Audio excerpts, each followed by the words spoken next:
Haleluya. Shalom. Puji Tuhan. Saudara, kita kembali bisa bertemu. Lagi-lagi itu bukan kebetulan. Ya, tetapi karena anugerah Tuhan yang tetap memberikan kita kesempatan sehingga pada hari ini kita bisa beribadah. Jadi saudara, dalam kesempatan hari ini saya ingin menyampaikan firman Allah.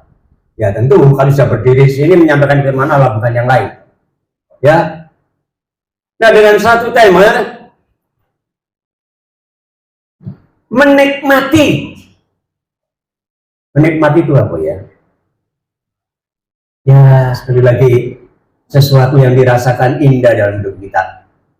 Menikmati hidup yang berkelimpahan. Ini pasti sudah membuat mulai ini konsentrasi ini. Hidup berkelimpahan loh. Hidup yang luber. Ya. Hidup yang apa ya? Nanti kita akan lihat kejelasannya. Nah, kita baca dulu ayatnya di dalam Yohanes pasal yang ke-10, ayatnya yang ke-10. Pencuri datang hanya untuk mencuri dan membunuh dan membinasakan. Aku datang, Tuhan Yesus datang supaya mereka memiliki hidup dan mempunyainya di dalam segala kelimpahan. Wow. Ini perkataan Tuhan loh, saudara. Ya. Ada dua sosok yang berbeda di sini. Pencuri datang tentu dengan tujuan yang negatif. Tetapi kalau Tuhan Yesus datang, maka tujuannya adalah positif. Ya, baik. Ada dua sosok yang berbeda. Dua sosok, dua figur, ya. Nah, saudaraku, yang pertama adalah pencuri. Jadi dikatakan kan, pencuri datang. Dan juga Tuhan Yesus yang datang. Jadi ada pencuri, ada Tuhan Yesus. Saudara pilih mana kira-kira? Andai kata ditawari, ayo siapa yang mau datang ke rumah saudara? Yesus. Pencuri atau Tuhan Yesus? Yesus. Haleluya. Ya saudara, pencuri datang, maling itu datang, dikatakan hanya untuk mencuri, membunuh, dan membinasakan. Jelas di sini adalah satu kerugian. Mencuri itu berkenaan dengan harta benda. Tapi kalau membunuh dan membinasakan, itu berkaitan dengan nyawa. Jadi manusia itu terdiri dari dua unsur. Manusia rohani dan manusia badani. Dua-duanya itu sangat diperlukan. Tetapi coba kalau kemudian yang datang itu maling, pencuri, pertama yang jasmani itu diambil. Yang rohani ketir-ketir, kan ya? Itu kalau pencuri datang. Tetapi kalau Tuhan Yesus yang datang dikatakan di sini memberikan hidup yang berkelimpahan. Saudara, ini wah, justru mendapatkan perhatian sekarang. Siapa yang tidak ingin hidup limpah? Ya, hidup limpah itu artinya apa sih? Turah-turah, saudara. Ya, kita perhatikan apa yang dimaksudkan dengan hidup di dalam kelimpahan. Apa yang dimaksudkan dengan kelimpahan? Limpah. Waduh, hartanya orang itu limpah. Waduh, ikannya limpah. Itu melebihi batas. tapi janji daripada Tuhan. Nah, bagaimana kita bisa menikmati? Apa arti hidup di dalam kelimpahan? Ya, saudara, artinya kita bisa menikmati berkat ganda, berkat double. Namanya limpah, double. Mestinya dapat 1, dikasih 2. Ya, ini janji Tuhan loh, saudara. Saya waktu persiapkan ini, waduh, enak juga jadi orang Kristen ini. Ya, berkatnya itu limpah. Perhatikan, menikmati berkat ganda. Ya, apa artinya menikmati berkat ganda ini? Ya, menikmati berkat ganda. Yang pertama adalah berkat rohani. Dan yang kedua, berkat jasmani. Sekali lagi, manusia itu terdiri dari 2 unsur, rohani dan jasmani. Kedua-duanya itu harus terpelihara dengan baik. Apa untungnya sekarang jasmani kita limpah-limpah, tetapi rohani kita nggak ada kesegaran sama sekali? Percuma. Apa untungnya sekarang rohani kita limpah-limpah, tapi jasmani kita nggak karuan? Tuhan tidak ingin. Kita harus memiliki keseimbangan, saudara ya. Jadi menikmati berkat ganda itu artinya berlimpah. Turah-turah. Turah-turah itu bahasa apa ya? Jawa. Oh, Jawa, bukan Jepang. Ya. Turah-turah, saudara. Bayangkan. Ya, berkat rohani. Kita perhatikan ya dalam Yohanes pasal 10 ayat yang ke-9. Ayat yang ke-9. Dikatakan di sana, akulah pintu. Tuhan Yesus menyatakan diri sebagai pintu. Barang siapa masuk melalui aku, ia akan selamat. Ya, yang kedua, menemukan padang rumput. Saudara, kalau kita baca ayat menyenangkan loh. Akulah pintu. Pintu itu apa sih? Satu benda yang membatasi antara luar dan dalam. Kalau kita di luar pintu, itu bahaya. Angin, kanginan. Hujan, hujanan. Ada maling, nah kita pasti terancam. Tapi kalau kita masuk ke dalam pintu, itu perlindungan. Tuhan katakan, akulah pintu. Dan dia berharap supaya barang siapa yang masuk melalui aku, ia akan selamat. Ya, dan ia akan masuk dan keluar dan menemukan padang rumput. Nyata di sini ada berkat ganda, ya, saudaraku. Nah, kita perhatikan berkat yang pertama, ya, adalah berkat rohani, bukan jasmani yang utama, saudara. Seringkali orang nggak sadar dia membatasi dirinya dengan hal-hal yang badani, yang jasmani, rohaninya hancur lebur. Tuhan tidak ingin seperti itu. Jadi yang pertama adalah berkat rohani, yaitu apa? Keselamatan. Keselamatan. Kata dasarnya selamat. Apa artinya selamat? Ayo. Luput dari masalah. Tapi keselamatan yang dimaksudkan di sini bukan keselamatan tentang musibah, kecelakaan. Itu bisa kita hindari, saudara. Bisa kita usahakan sendiri. Ya, kalau kita ingin selamat, kita jangan lewat jalan yang ramai. Umpamanya, kita bisa menghindari. Kalau kita tidak ingin kehujanan, maka kita tunggu hujan reda, atau paling tidak bawa payung. Ya, itu bisa kita antisipasi soal keamanan, soal keselamatan yang ada di dunia ini.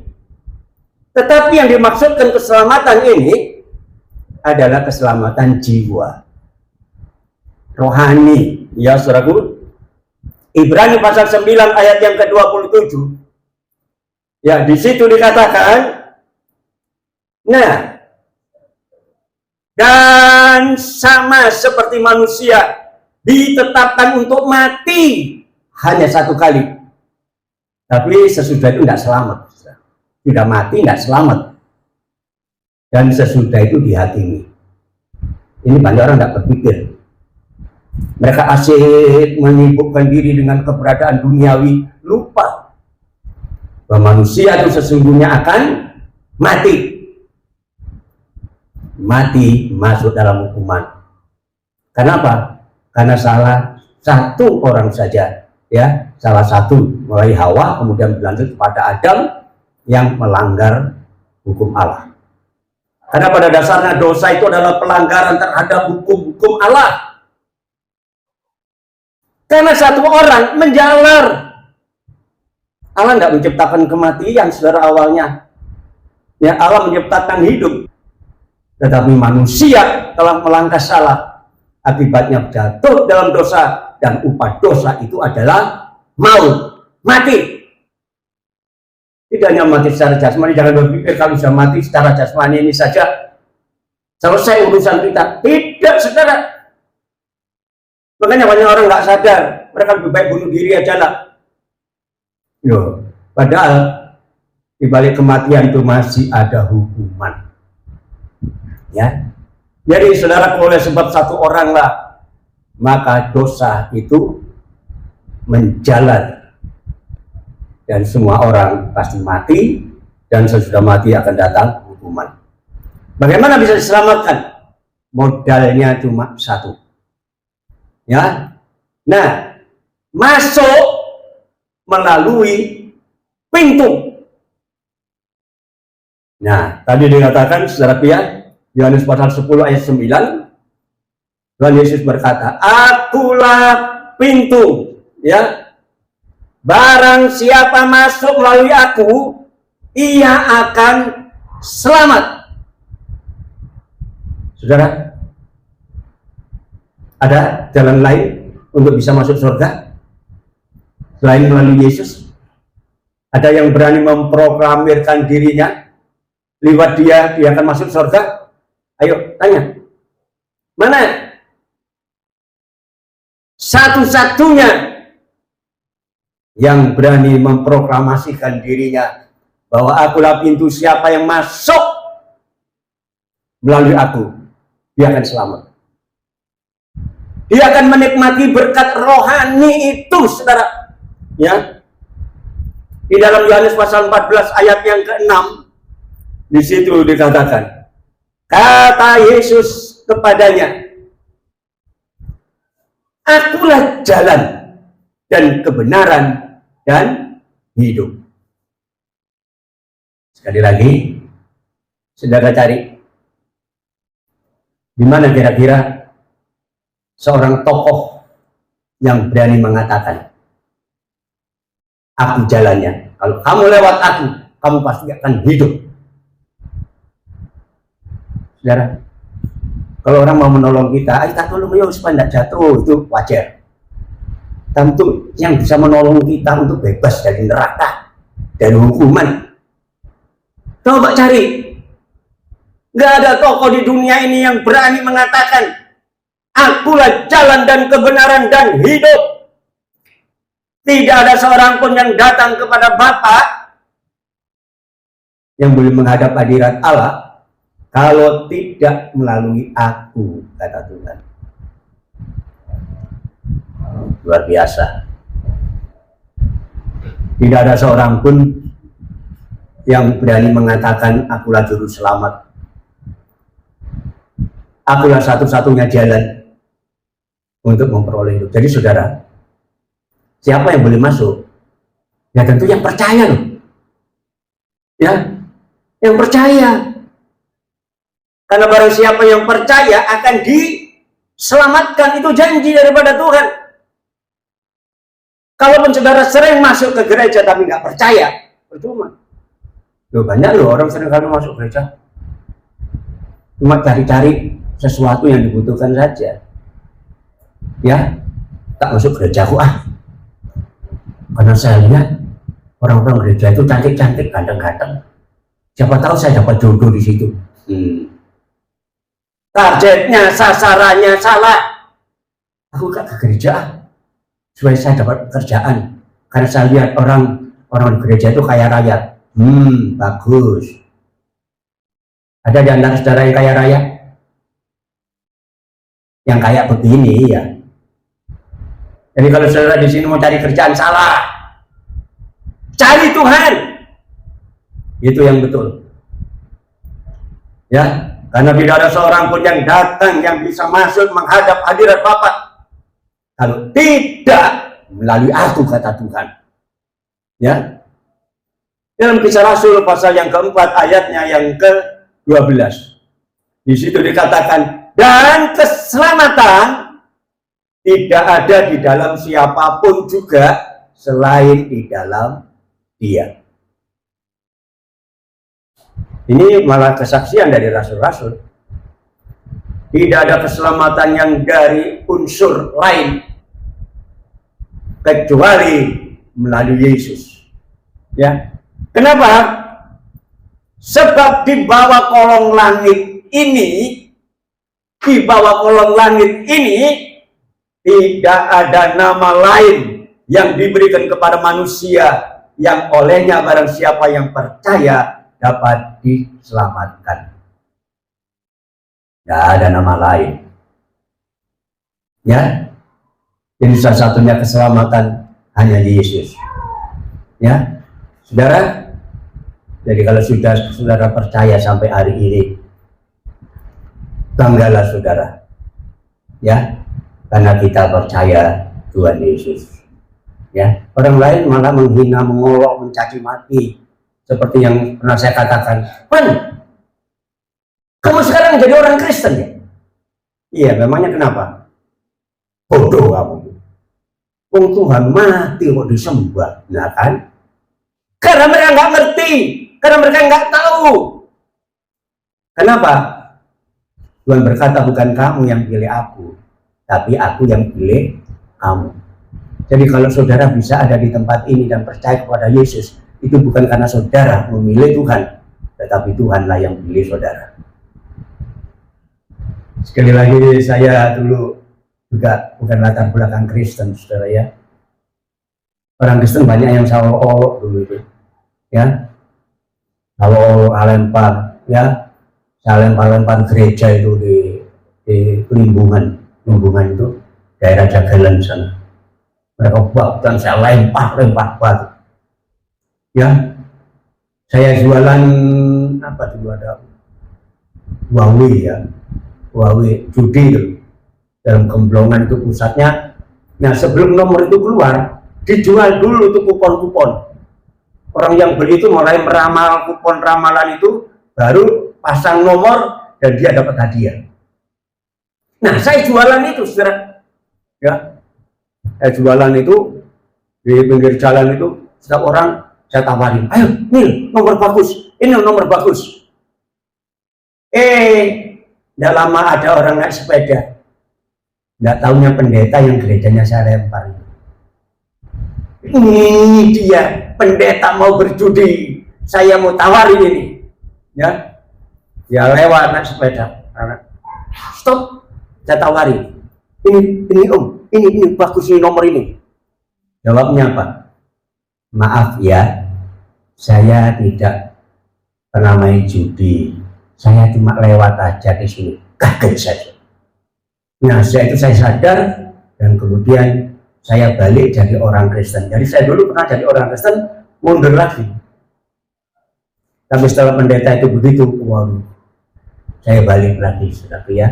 Jadi saya dulu bukan Kristen, masuk Kristen sebentar, mundur, lalu balik lagi, oleh karena Pak Pendeta tadi yang hanya lewat jalan situ, bukan untuk berjudi, tapi Tuhan suruh dia untuk menyadarkan saya, maaf, saya lewat sini bukan berjudi, saya cuma kebetulan lewat. Nah sadar dan saya balik. Ya, jadi saudara, berkat rohani Itu yang pertama diberikan oleh Tuhan. Barang siapa yang masuk melalui aku, dia selamat, lolos dari hukuman. Jadi jangan khawatir lagi, saudara, mati kapanpun boleh, ya. Kenapa? Ada jaminan kita masuk surga. Amin. Kayak yakin kan? Ragu-ragu karena apa? Kalau enak mati apa? Untuk seenak. Ya. Dan saudara, mati hidup di dalam tangan Tuhan. Ya. Saya kalau bangun pagi, begitu bangun satu kalimat saya muncul. Terima kasih Tuhan. Tolong saya supaya saya bisa melakukan yang terbaik hari ini. Itu. Ya. Minta tolong Tuhan, karena saya nggak mampu supaya bisa mengerjakan yang terbaik untuk Tuhan. Mati hidup itu di dalam tangan Tuhan.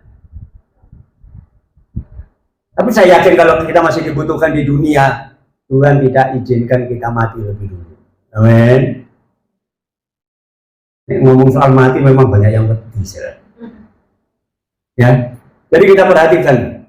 Barang siapa ya, karena di bawah kolong langit ini tidak ada nama lain yang diberikan kepada manusia, sehingga barang siapa yang percaya kepadanya tidak binasa, melainkan beroleh selamat. Bangga saya jadi orang Kristen, benar saudara, bangga. Ya, cuma sayangnya tidak semua keluarga saya, ya, tidak semua keluarga saya jadi orang Kristen, hanya saya sendiri. Ya, tetapi bersyukur saya bisa percaya kepada Yesus. Ya, nah, berkat ganda. Berkat yang kedua adalah berkat jasmani. Nah, saudara jangan dipikir cuma rohani saja. Yang rohana juga dipikirkan. Ya, yang rohana bisa juga diperhatikan oleh Tuhan. Jadi kalau kita ikut Tuhan tidak hanya yang rohani saja. Biar saya miskin di sini, asal kaya di surga. Itu sebenarnya pendeta itu kadang-kadang nyanyi begitu tuh menghibur hati, saudara. Nggak ada orang yang kepingin miskin di dunia ini. Ya, seenak-enaknya orang miskin masih enak orang kaya, tahu? Ya kan? Jadi yang kedua ini Tuhan juga perhatikan berkat jasmani. Artinya apa?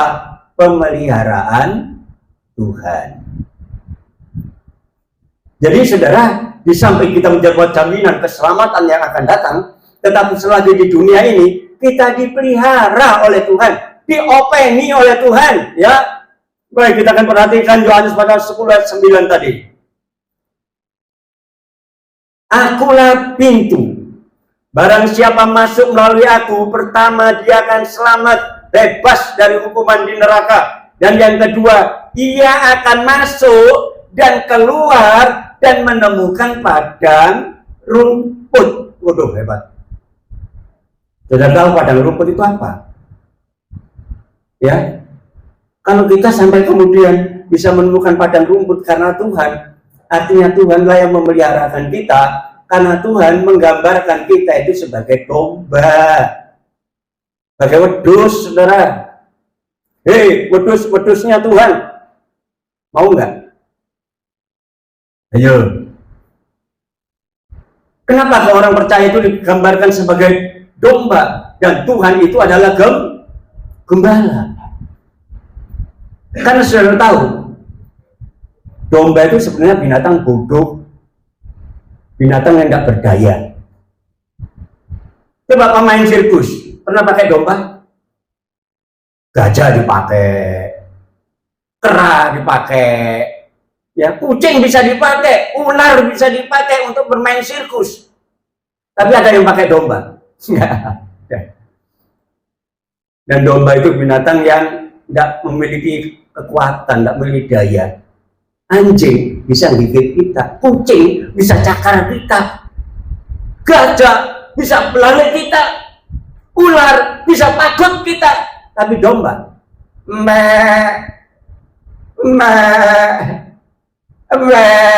itu aja. Makanya Makanya kita digambarkan sebagai domba, artinya di bawah penggembalaan Tuhan.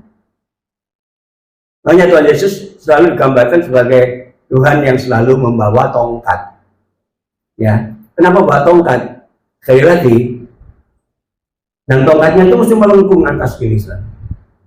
Supaya nanti kalau ada domba yang terperosok, dibentel sama tongkatnya. Nah, ditarik. Saudara, jadi jangan kecil hati ya, jangan merasa terhina. Kalau kemudian saudara digambarkan sebagai domba, itu satu bukti belas kasihan Tuhan bahwa kita ini sebenarnya tidak memiliki daya apapun. Dan kalau saudaraku, kita menemukan padang rumput karena kita sedang digembalakan oleh Tuhan.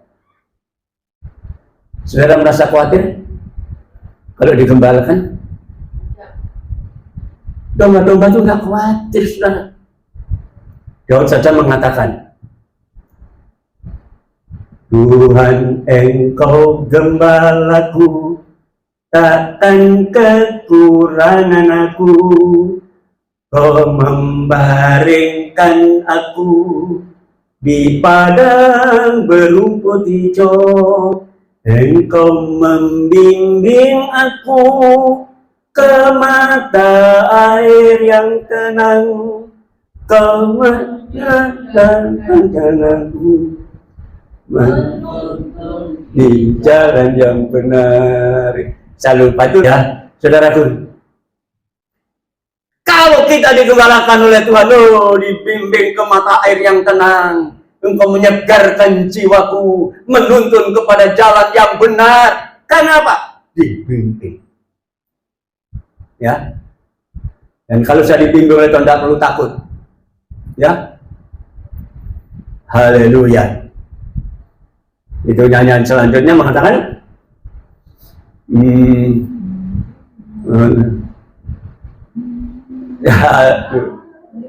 oh iya betul, ya.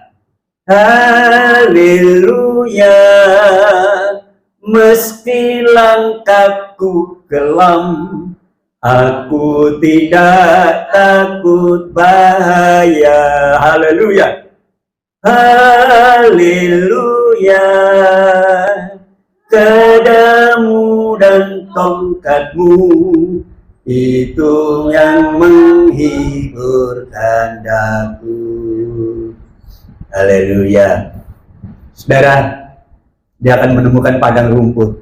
Saudara, khawatir enggak kalau dipimpin oleh Tuhan? Kau tetap berkata, gadamu dan tongkatmu itu yang menghibur aku. Ya, jadi saudara, pertama dia selamat, dan yang kedua keluar masuk menemukan padang rumput, artinya mendapatkan penggembalaan. Ya, berarti kan kalau digembalakan oleh Tuhan. Mazmur pasal yang ke-37 ayat 25 dan 26. Daud ternyata menjadi seorang pemerhati. Pemerhati, apa pemerhati itu ya? Selalu meneropong, memperhatikan. Ya. Dahulu aku muda, sekarang telah menjadi tua. Dari muda sampai tua. Saudaraku, pekerjaannya ternyata juga, ya di samping dia seorang raja, dia sebagai pemerhati kehidupan. Dahulu aku muda, sekarang telah menjadi tua, tetapi tidak pernah kulihat orang benar itu ditinggalkan dan anak cucunya meminta-minta roti, ngemis dada. Ayo, ada yang kita punya pekerjaan minta-minta? Aduh, minta-minta. Ya, sudah ngisi-ngisi ini. Ya, tidak kulihat orang benar itu ditinggalkan. Ya, tidak pernah kulihat orang benar itu ditinggalkan atau anak cucunya menjadi peminta-minta. Ya, tiap hari Ia menaruh belas kasihan dan memberi pinjaman, dan anak cucunya menjadi berkat.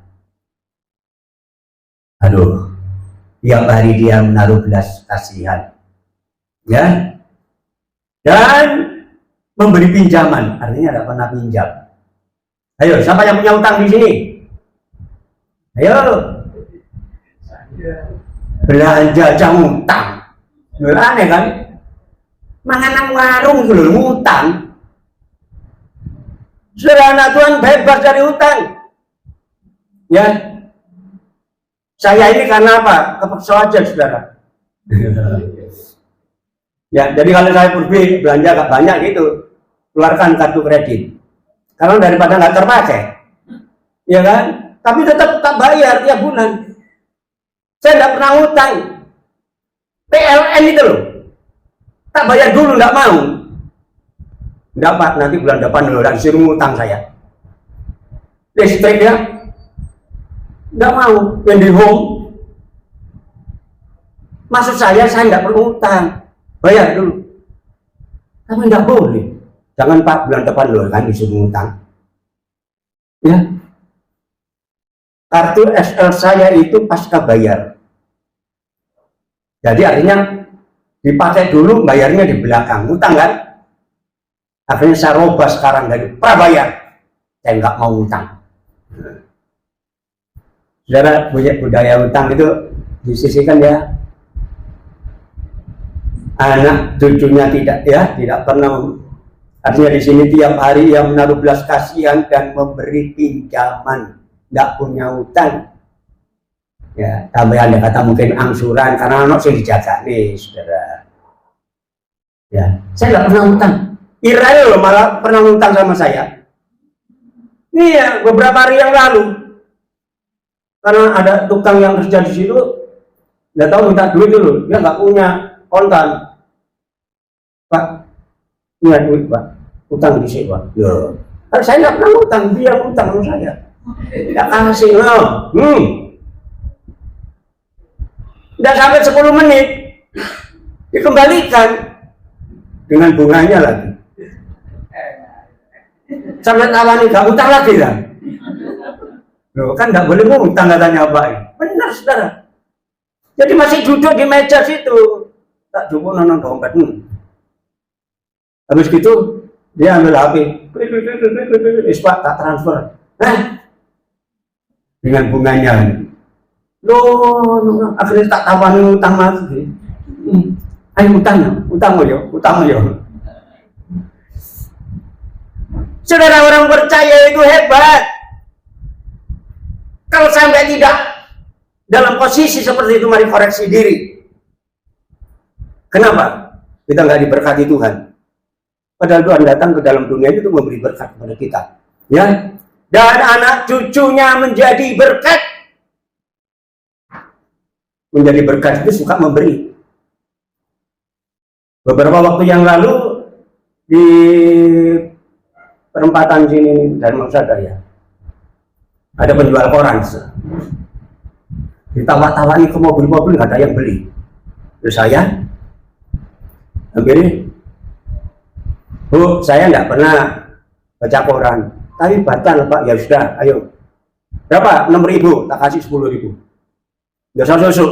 Oh, matur nuwun Pak, matur nuwun. Suka memberi, saudara. Kemarin di Kertajaya kasus sama. Lampu merah agak panjang. Terus ada penjual koran, tapi kakinya buntung, saudara. Kakinya buntung semua gini. Terus dia ngesot-ngesot, dia bilang, oh, uang ini oprek. Nanti dia ketabrak, nah kemudian terus saya mencoba berusaha mendekati dia. Tak keluarkan uang 10.000. Boleh Pak? Terus saya bawa korannya. Terus di depan saya, karena masih lama nunggu itu, ada seorang cewek. Langsung dia sama-sama berhenti, tapi dia turun dari sepedanya, gembit 10.000 gini. Terus kasih kan. Terus langsung dia balik. Duh, kalah aku Dia nggak minta koran, cuma ngasih duit 10.000. Tapi lihat posturnya, kayaknya anak Tuhan dia. Ya, Kan beda kan? Kalau orang Kristen bukan non Kristen itu kan beda. Cara penampilannya, ya, helmnya beda, ya.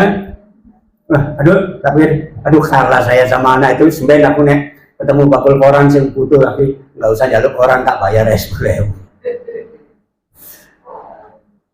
Saudara, anak cucunya itu tidak akan pernah minta-minta, bahkan menjadi berkat. Saya bangga ada cewek itu, anak masih muda ya, paling mungkin mahasiswa atau apa. Jadi saudara, Daud menjadi pemerhati aku gitu, dari muda sampai tua, memperhatikan, oh enggak ada orang benar itu ditinggalkan. Oh memang enggak ada. Kalau kita hidup benar, pasti kita mendapatkan perhatian dari Tuhan, ya. Nah, Tuhan selalu memperhatikan kita. Sebut dalam Markus pasal yang ke-6 ayat 42 sampai 43. Dan mereka semuanya makan sampai kenyang. Saudara, kemarin juga saya sebutkan ya, 5.000 orang itu mengikut Yesus. Dan Alkitab katakan itu 5.000 orang itu laki-laki saja, belum perempuan dan anak-anak. Andai kata saja laki-laki itu bawa istri satu, berapa sudah? Enggak 5.000 kan? 10.000. Iya kalau istrinya satu. Kalau istrinya dua, istrinya tiga, berapa? Belum lagi anak-anak. Mereka mengikut Yesus. Dan bukan berarti Tuhan Yesus tidak memperhatikan mereka. Yang datang kepadanya pasti diperhatikan. Hari ini saudara datang di tempat ini, jangan berpikir bahwa Allah tidak memperhatikan saudara. Karena Tuhan pernah mengatakan 2-3 orang berhimpun atas namaku, aku ada di tengah-tengah mereka. Dan saya yakin Tuhan ada di tengah-tengah kita hari ini. Perhatikan, Tuhan tahu kebutuhan saudara. Ya, Tuhan berkata, dari mana mereka kita kasih makan? Tuhan, uang yang sekian gila saja nggak bisa mungkin kasih makan mereka. Ya coba kamu cari siapa yang di antara kamu punya sisa roti? Nggak ada. Cuma ada anak kecil yang punya 5 ketul roti dan 2 ekor ikan. Tapi untuk apa ini? Nggak cukup. Ayo bawa ke sini.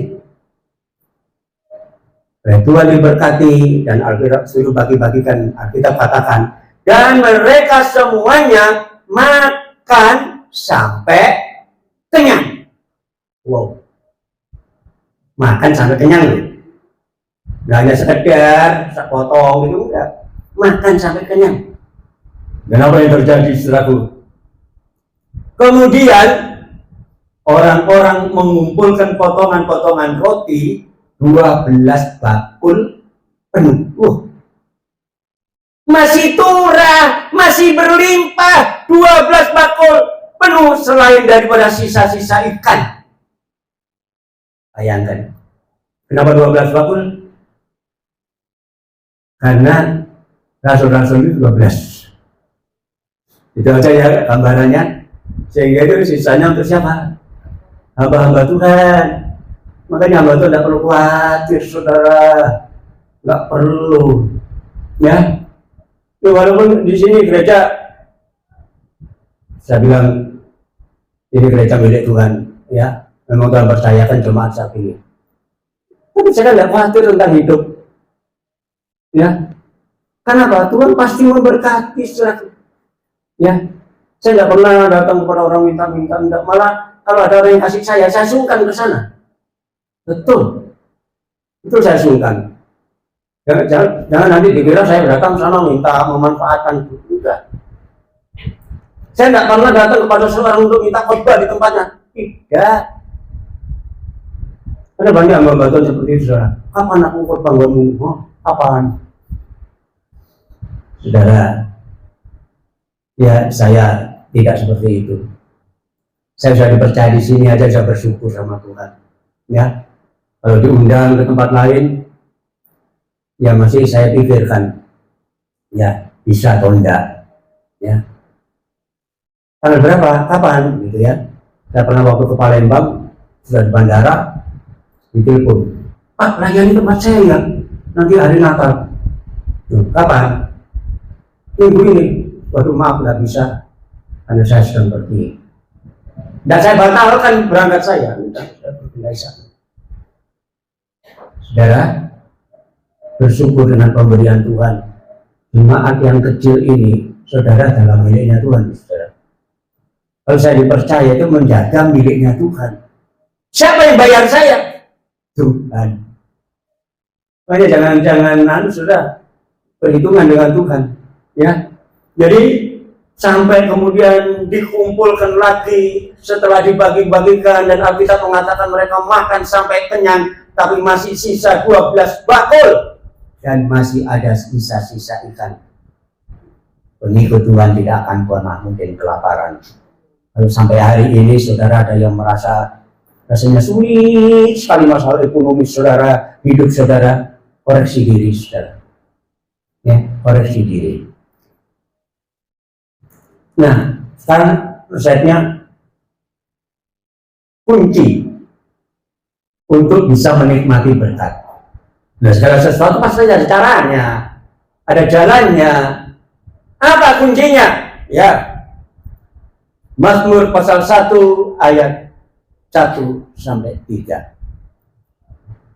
Dikatakan di sana, berbahagialah orang yang tidak berjalan menurut nasihat orang fasik, orang yang tidak berdiri di jalan orang berdosa, dan yang tidak duduk dalam kumpulan pencemooh. Nah, di sini nggak enaknya dari orang Kristen, saudara. Kenapa? Tak kala kita jalan, tak kala kita berdiri, tak kala kita duduk, ternyata diamati. Ya kan? Nggak bebas kita. Tapi firman Allah katakan, berbahagialah orang yang tidak berjalan menurut nasihat orang fasik, tidak berdiri di jalan orang berdosa, dan yang tidak duduk dalam kumpulan pencemooh, tetapi yang kesukaannya ialah firman Tuhan. Dan yang merenungkan firman Tuhan itu, Taurat itu, siang dan malam. Saudara bayangkan kalau namanya merenungkan siang dan malam, itu artinya hidupnya selalu dipenuhi dengan firman Allah. Ya, mau melangkah gini, renungan firman Allah datang. Bujuk. Mau begini, jangan begitu. Nggak ada kebebasan kita. Tapi itu justru untuk kepentingan kita. Berbahagialah mereka yang tidak berjalan, tidak berdiri, tidak duduk di antara orang berdosa, diamati. Tapi yang kesenangannya, kesukaannya dengar firman Allah, memperhatikan firman Allah, merenungkan firman Allah. Yo, senang baca Alkitab? Sekarang banyak yang tidak pernah baca Alkitab, saudara. Ya, karena Alkitab jarang dibuka, itu masih numpuk Alkitab tempat saya. Ya, karena semua pakai HP. Ya, HP itu membawa kita sok rohani loh. Kenapa? Waktu ke gereja, karena sekarang kan musimnya aplikasi Alkitab, buka HP, paling orang menilainya, oh pasti buka Alkitab. Belum tentu. Ya, tapi yang berbahagia itu adalah orang kesukaannya, kesenangannya, favoritnya itu adalah merenungkan. Bagaimana bisa merenungkan? Ya karena pernah mendengar atau membaca. Bagaimana bisa mendengarnya? Nah, kalau kita rajin beribadah, ya. Maka ya seperti pohon yang ditanam di tepi aliran air, yang menghasilkan buahnya pada musimnya dan yang tidak layu daunnya, ya. Dan yang tidak layu daunnya, apa saja yang diperbuatnya pasti berhasil. Ya, Pak bayangkan saudara, mungkin mau dodol kerupuk.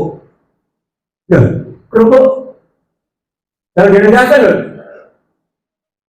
Kalau saudara buka usaha kerupuk, punya cabang seluruh Indonesia, loh coba bayangkan.